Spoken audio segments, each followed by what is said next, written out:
We're in the Accademia in Venice, standing in front of a very late Titian. In fact, a painting so late in his life that not only did he intend it for his own tomb, but it was unfinished at his death. And parts of it were finished by another artist after Titian's death. We have some evidence that the angel holding the large candle may have been added by that later artist. The painting was intended for his tomb in the Church of the Frari here in Venice that Titian painted two other great paintings for, his Assunta, or the Assumption of the Virgin, and also his Pesaro Madonna. So this was a church that he was very familiar with, that he had a relationship with. And where he is buried, although there was a dispute, so this painting was not added. This is a Pieta, which was a rare subject for Titian, and we think that it would have been on the right wall, so you would have approached it at an angle, and it helps to explain the composition. And that's true generally for Titian's work, that he was very aware of the approach of the viewer toward the painting and the way in which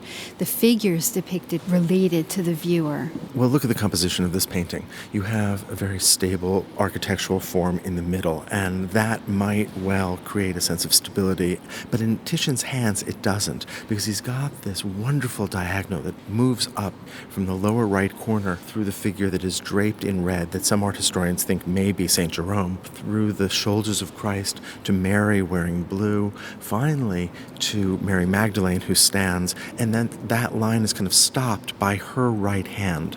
And she strides forward toward us, although she looks away from us. Some art historians think that the figure of St. Jerome, who's kneeling and grasping the hand of Christ, looking up at Christ and Mary, may be a portrait of Titian himself. And Titian does appear, we think, in the Pietà, in a painting within the painting that we see on the lower right. There's a small image of two figures praying toward a Pietà. And that's stacked right over the family crest, which you can see just below that canvas. So that identification with Titian and his son is pretty certain. So this is personal image for the artist. It's clear that Titian often worked on paintings for long periods of time, returning to them again and again, which is something you can do with oil paint. But to me, it makes sense that you might not finish a painting that's destined for your own tomb. The forms that frame the central figures are enormous and powerful.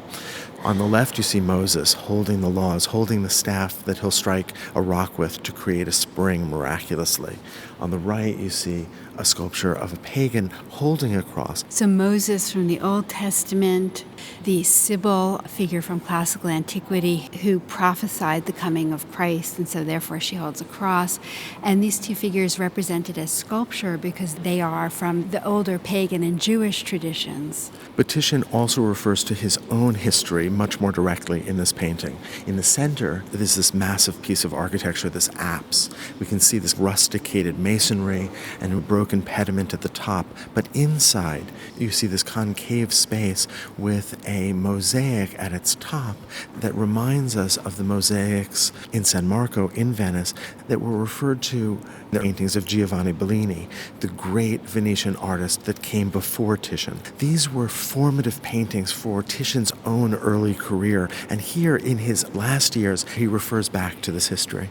Although the painting is unfinished, we do get a sense of how oil paint allowed Titian and other Venetian artists to work on paintings over a long period of time, to be expressive with their brushwork, to have a sense of immediacy and individuality in that brushwork, to create forms that were open, that lack a kind of finality. That's right. This painting feels mutable. It feels as if Titian might have continued to push the paint and that form might resolve or in some places continue to dissolve. Part of the power of this painting has to do with the fact that it is represented at night, but it allows Titian to have these figures, these forms, emerge out of darkness. The light almost seems to emerge from Christ. There is that interest in spiritual light. That is something we see in the work of Titian going back to his other paintings in the Frari, like the Assumption.